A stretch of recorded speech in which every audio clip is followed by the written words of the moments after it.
இன்றைய நற்செய்தி மார்க்கு எழுதிய தூய நற்செய்தியிலிருந்து வாசகம். ஆண்டவரே, மாட்சி உமக்கே.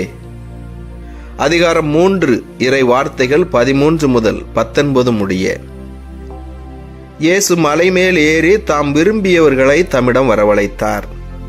அவர்களும் அவரிடம் வந்தார்கள். தம்மோடு இருக்கவும், நற்செய்தியை பறைசாற்ற அனுப்பப்படவும், பேய்களை ஓட்ட அதிகாரம் கொண்டிருக்கவும் அவர் 12 நியமித்தார். அவர்களுக்கு திருத்தூதர் என்றும் பெயரிட்டார்.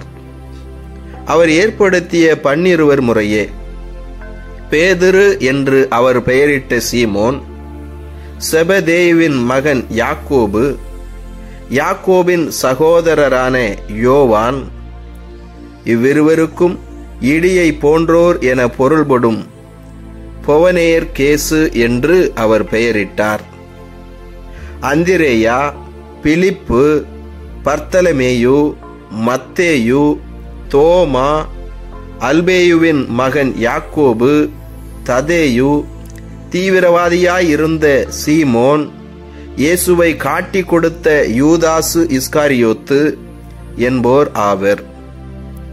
ஆண்டவரின் அருள்வாக்கு. கிறிஸ்துவே, உமக்கு புகழ்.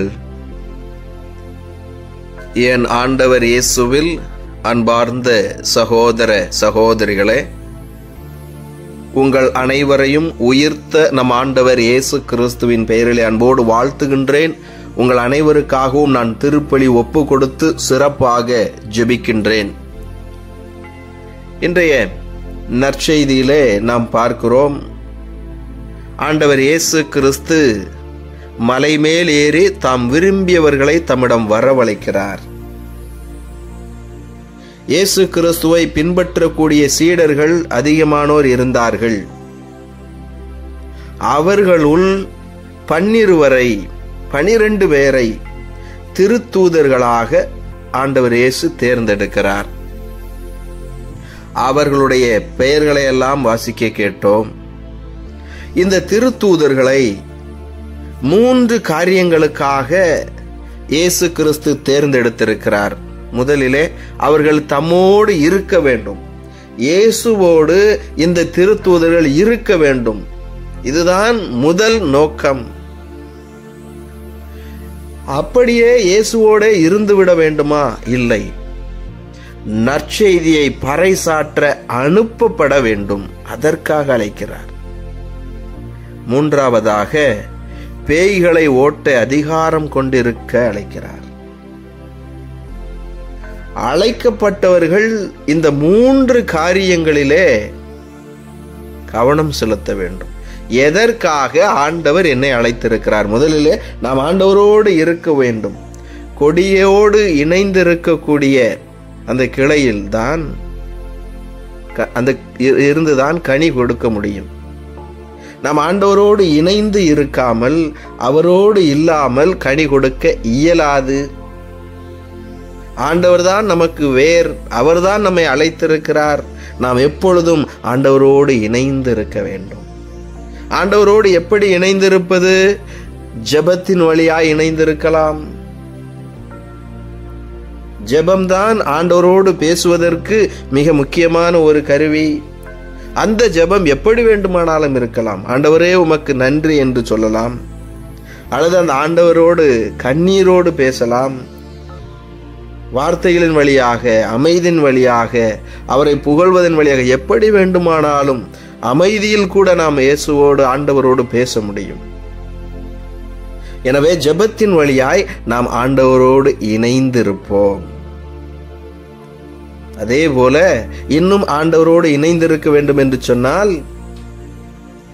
ஆண்டவருடைய வார்த்தையின்படி வாழ்ந்து காட்டுவதன் வழியாகவும் நாம் இணைந்திருக்க முடியும். ஆண்டவருடைய காரியங்களை செய்வதன் வழியாகவும் நாம் ஆண்டவரோடு இணைந்திருக்க முடியும். அன்பு செய்வதன் வழியாக, மன்னிப்பதன் வழியாக, பரிவு கொண்டிருப்பதன் வழியாக, உதவி செய்வதன் வழியாக, ஆண்டவருடைய காரியங்களை அவர் சொன்னபடி நாம் செய்கிற பொழுது நாம் ஆண்டவரோடு இணைந்திருக்கிறோம். இதைத்தான் ஆண்டவர் இயேசு சொல்லுவார், யார் என்னுடைய தாயும் சகோதரனும் சகோதரியும் யாரெல்லாம் தந்தையினுடைய திருவுளத்தை நிறைவேற்றுகிறார்களோ அவர்கள்தான் என்னுடைய உறவினர்கள். எனவே ஆண்டவருடைய விருப்பத்தை நாம் நிறைவேற்றுகிற பொழுது நாம் அவரோடு இணைந்திருக்கிறோம். இன்று நாம் ஆண்டவரோடு இணைந்திருக்கிறோமா? நம்முடைய பிள்ளைகள் ஆண்டவரோடு இணைந்திருக்கிறார்களா? அல்லது வேறு காரியங்களில் நாம் முக்கியத்துவம் கொடுத்து இணைந்திருக்கிறோமா? நம்மையே நாம் கேள்வி கேட்டு பார்ப்போம். இரண்டாவதாக, நாம் நற்செய்தியை அறிவிக்க, பறைசாற்ற அனுப்பப்பட வேண்டும். என் அன்பிற்குரியவர்களே, ஆண்டவருடைய செய்தியை அறிவிப்பதற்காக இந்த திருத்தூதர்கள் தாங்கள் பிறந்து வாழ்ந்த இடத்தை விட்டு இன்னொரு இடத்திற்கு சென்றார்கள். ஒரு இடத்திலிருந்து இன்னொரு புதிய தேசத்திற்கு கடந்து வந்தார்கள். அங்கே உணவு பழக்க வழக்கம், அங்கே இருக்கக்கூடிய கால சூழ்நிலை, அங்கே இருக்கக்கூடிய மரபுகள், கலாச்சாரங்கள் எல்லாவற்றையும் தாங்கிக் கொண்டு ஆண்டவருடைய வார்த்தையை அறிவிப்பதற்காக புறப்பட்டார்கள். ஆண்டவர் அனுப்புகிறார், இருவராக அனுப்புகிறார். அப்படி அனுப்புகிற பொழுது அவர்கள் ஆண்டவரை நம்பி துணிந்து செல்கிறார்கள். உலகெங்கும் சென்று படைப்பிற்கெல்லாம் நற்செய்தியை அறிவியுங்கள் என்று சொன்ன ஆண்டவருடைய வார்த்தையை கேட்டு இன்றும் ஆண்டவருடைய பணியாளர்கள் பல தேசங்களுக்கு சென்று நற்செய்தியை அறிவித்துக் கொண்டிருக்கிறார்கள். ஆண்டவரால் அழைக்கப்பட்ட பிள்ளைகள் குடும்பத்தை விட்டுவிட்டு, எல்லா சுகபோகமான வாழ்க்கையும் விட்டுவிட்டு ஆண்டவருக்காய் தன்னை அர்ப்பணித்து நற்செய்தி அறிவித்துக் கொண்டிருக்கிறார்கள். இந்த நாமும் நம்முடைய குடும்பத்திலே, குறைந்தபட்சம் நம்முடைய உறவுகள் மத்தியிலே, நாம் பணி செய்யக்கூடிய இடங்களிலே நற்செய்தியை அறிவிக்கக்கூடிய தூதர்களாய் இருக்க வேண்டும். நாம் அனுப்பப்பட வேண்டும். நற்செய்தி அறிவிப்பது என்று சொன்னால் ஆண்டவர் இயேசுவை போல புரட்சிகரமான நீதியும் உண்மையும் நிறைந்த ஆண்டவருடைய வார்த்தையை வாழ்ந்து காண்பிப்பது, எடுத்து சொல்லுவது. அநீதியை பார்த்து அமைதியாய் செல்வதல்ல ஒரு இறைவாக்கினருக்குரிய பணி. நீதிக்கு குரல் கொடுக்க வேண்டும். அதனால் என்ன துன்பம் வந்தாலும் அதை தைரியமாக ஆண்டவருடைய துணையின் கொண்டு எதிர்கொள்ள வேண்டும். இறுதியாக ஆண்டவர் இயேசு சொல்லுகிறார், பேய்களை ஓட்ட அதிகாரம் கொண்டிருக்க வேண்டும்.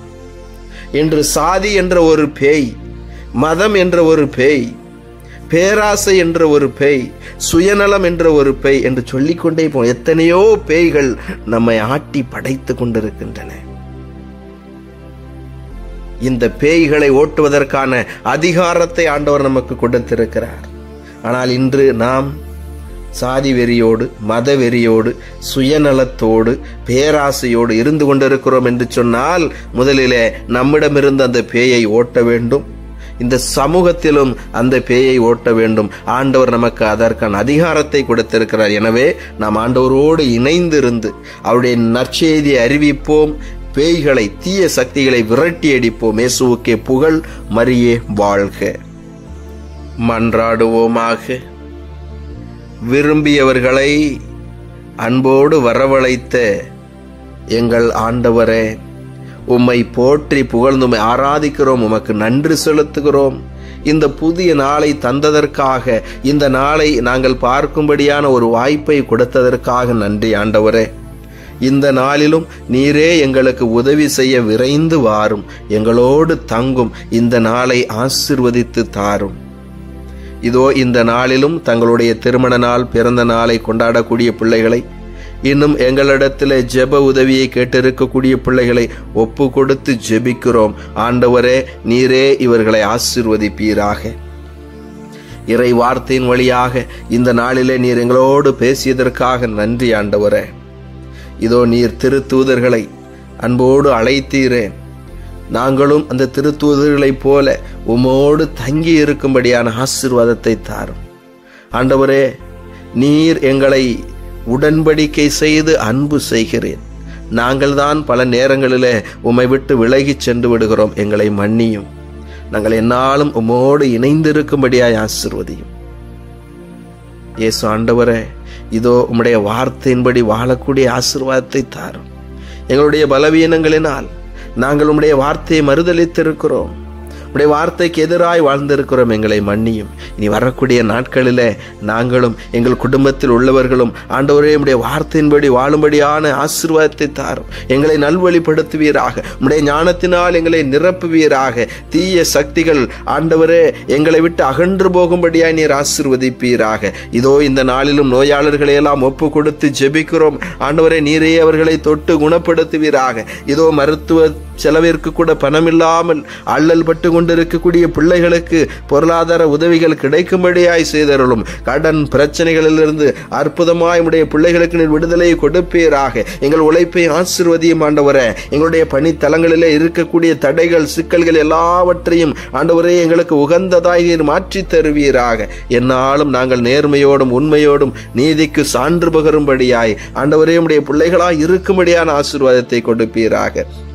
இதோ படித்து கொண்டிருக்கக்கூடிய பிள்ளைகளை எல்லாம் ஒப்பு கொடுக்கிறோம் ஆண்டவரே. இவர்களை ஞானத்தினால் நிரப்புவீராக. ஒழுக்கத்தில் கல்வியில் சிறந்த தலைவர்களாய் உருவாகும்படியாய் ஆசீர்வதிப்பீராக. எங்கள் தேசத்தின் தலைவர்கள் நாட்டின் மீது அக்கறை கொண்டவர்களாக அன்பு நிறைந்தவர்களாய் இருக்கும்படியா நீர் ஆசீர்வதியும். இயேசு ஆண்டவரே, இதோ இந்த நேரத்திலும் கூட எங்கள் மத்தியிலே வாழ்ந்து மரித்தவர்கள் உத்தரிக்க நிலையிலே இருக்கக்கூடிய ஆன்மாக்களுக்கு நித்திய இளைப்பாறுதலை கொடுக்க வேண்டுமாய் ஜெபிக்கிறோம். திருமண காரியங்களுக்காகவும் குழந்தை செல்வத்திற்காகவும் வேலை வாய்ப்பிற்காகவும் ஜெபிக்கக்கூடிய பிள்ளைகளை கைவிட்டு விடாதீரும் ஆண்டவரே. இந்த நாளிலே நாங்கள் மனதில் நினைத்திருக்கூடிய எல்லா நன்மையான காரியங்களையும் நீர் ஆசீர்வதித்து தருவீராக. எங்களை நீர் பாதுகாப்பீராக. எந்த தீய எண்ணமும் எங்களை நெருங்காதபடியாய், எந்த விபத்தும் எங்களை அண்டாதபடியாய் உடைய வான தூதர்களின் பாதுகாப்பில் வழிநடத்த வேண்டும் என்று எங்கள் மீட்பராகி அதை கிறிஸ்து வழியாக தந்தையே உம்மை நோக்கி மன்றாடுகிறோம். ஆமென்.